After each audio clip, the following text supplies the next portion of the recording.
ये बहुत पुराने जमाने की बात है। एक शिकारी था, मगर वह बाकी शिकारियों जैसा नहीं था। उसने अपनी पूरी जिंदगी में कभी किसी जानवर को नहीं मारा। वह किसी जानदार को नुकसान पहुंचा ही नहीं सकता था। उसके पास बस एक जाल था और एक बांसुरी, जिस पर वह बेहद सुरीली धुनें बजाया करता था।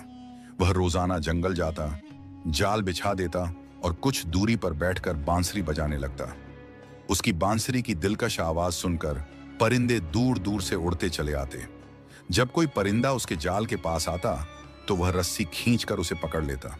मगर वह परिंदों को नुकसान नहीं पहुंचाता, उन्हें दाना खिलाता, उनका ख्याल रखता और उनकी प्यारी प्यारी आवाजें सुनता। जब कभी उसे पैसों की जरूरत होती तो वह 2-3 परिंदे बेच देता। उस शिकारी का एक बेटा था, बहजाद। बहजाद अभी छोटा ही था कि उसके पिता बीमार पड़ गए और उनका इंतकाल हो गया। बहजाद और उसकी अम्मी के पास जो थोड़े बहुत पैसे थे वो भी जल्दी खत्म हो गए। घर में खाने को कुछ न बचा। जिंदगी मुश्किलों से भरी हो गई। बहजाद भले ही उम्र में छोटा था, लेकिन हिम्मत और सब्र में बड़ा था।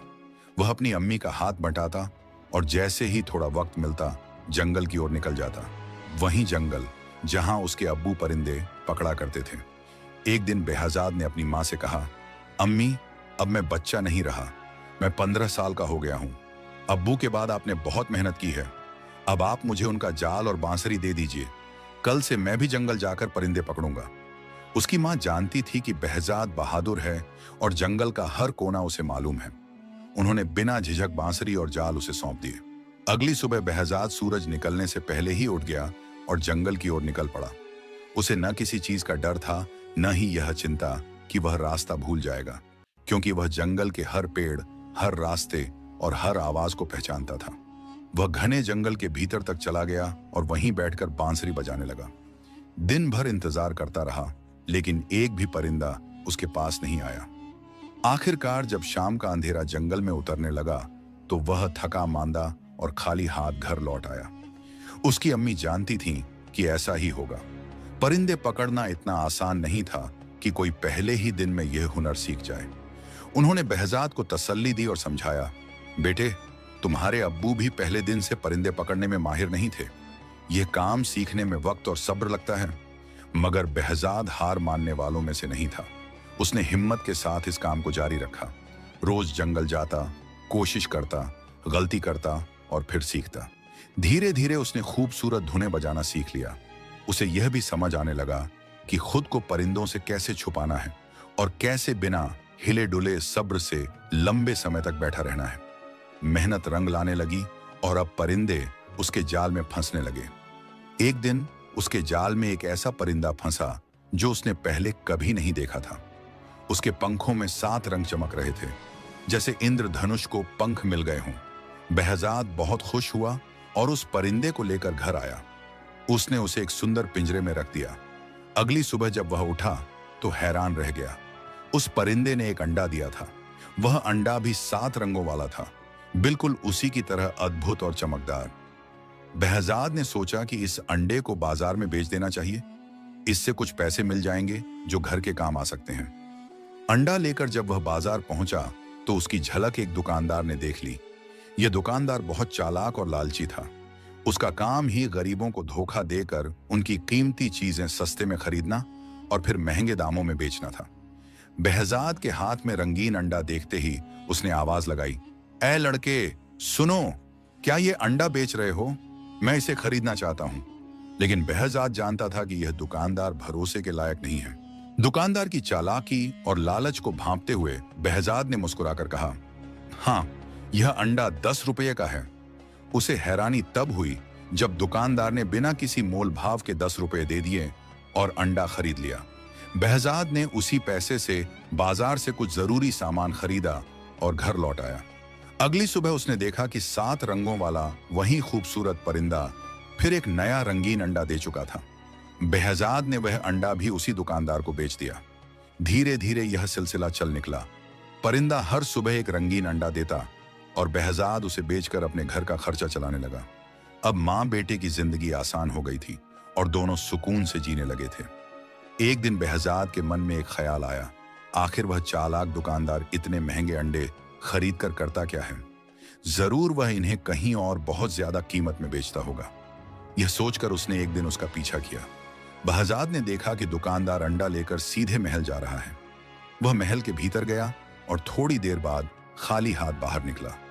बहजाद समझ गया कि वह दुकानदार ये अनमोल अंडे बादशाह को बेचता है और बहुत बड़ा मुनाफा कमाता है।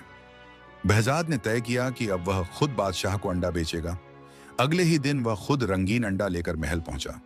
जब बादशाह ने वह अंडा देखा तो बहुत खुश हुआ और बहजाद को एक अंडे के बदले 100 रुपये दे दिए। अब बहजाद सीधा महल जाने लगा और अंडे खुद बेचने लगा। जब चालाक दुकानदार को पता चला कि बहजाद अब सीधे बादशाह को अंडा बेच रहा है तो उसे बहुत गुस्सा आया। उसने बदला लेने की सोची। एक दिन वह बादशाह के पास पहुंचा और चापलूसी से कहा, जहां पनाह, आप बहजाद से इतने महंगे अंडे क्यों खरीदते हैं? ऐसे अंडे तो आपको मुफ्त में भी मिल सकते हैं। उसके पास एक अजीबोगरीब परिंदा है जो रोज ये अंडे देता है। अगर आप चाहें तो वह परिंदा खुद आपके पास आ सकता है और फिर आपको रोज मुफ्त अंडे मिलेंगे।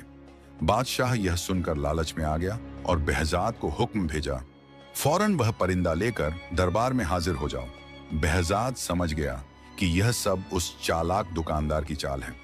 उसे दुख हुआ कि बादशाह इतने बड़े होकर भी नहीं समझते कि परिंदा उसकी मेहनत, देखभाल और बांसुरी की धुन से अंडे देता है, ना कि सिर्फ कैद करके।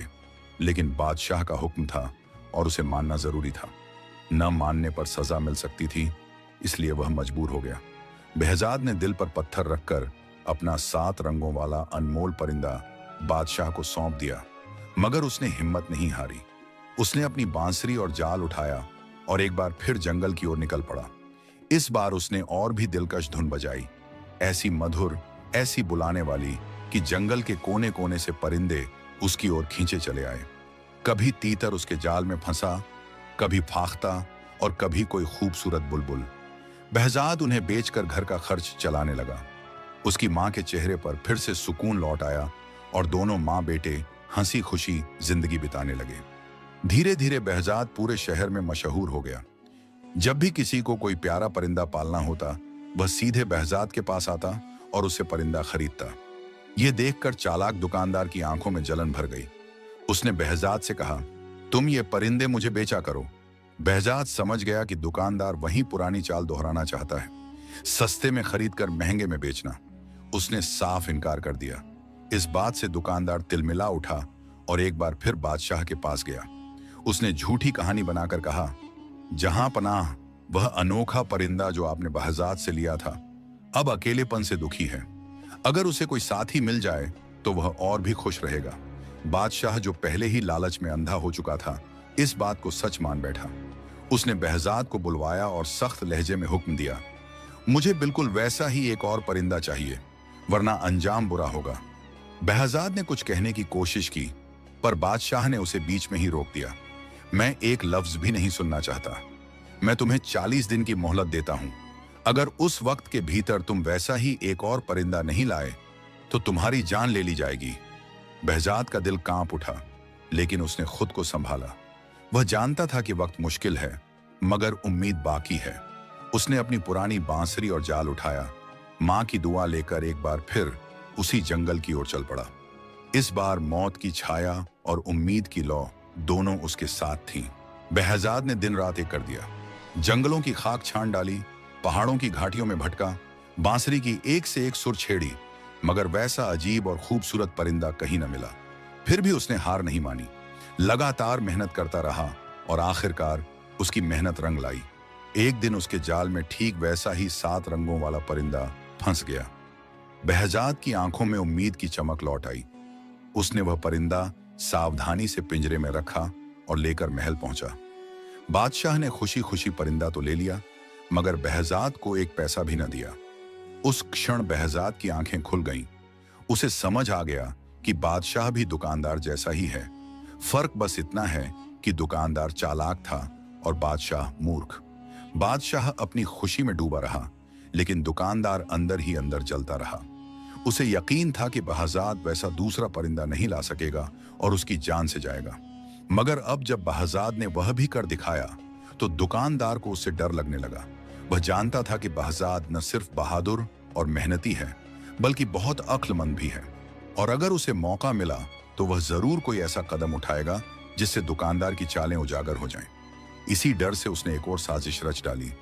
वह सीधा बादशाह के पास पहुंचा और बोला, जहां पनाह, आपको शायद मालूम नहीं कि ये अजीबोगरीब परिंदे दरअसल एक फूल से जिंदा रहते हैं। वह फूल है समन का फूल।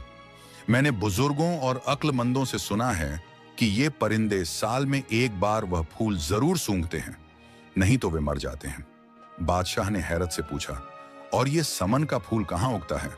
दुकानदार ने चालाकी से जवाब दिया, वो सिर्फ काले देव के बाग में उगता है, लेकिन वहां जाना नामुमकिन है, क्योंकि काला देव न किसी को बाग में घुसने देता है और न ही कोई वहां से जिंदा लौटता है। बादशाह ने कुछ पल सोचा और फिर वही किया जो दुकानदार चाहता था। उसने बहजाद को बुलवाया और सख्त लहजे में कहा, मेरे परिंदे मर जाएंगे अगर उन्हें समन का फूल ना मिला। मैं तुम्हें हुक्म देता हूं कि तुम फौरन काले देव के बाग में जाकर समन का फूल लेकर आओ, वरना इस बार न सिर्फ परिंदे मरेंगे बल्कि तुम भी नहीं बचोगे। अब बहजाद एक बार फिर एक खतरनाक रास्ते पर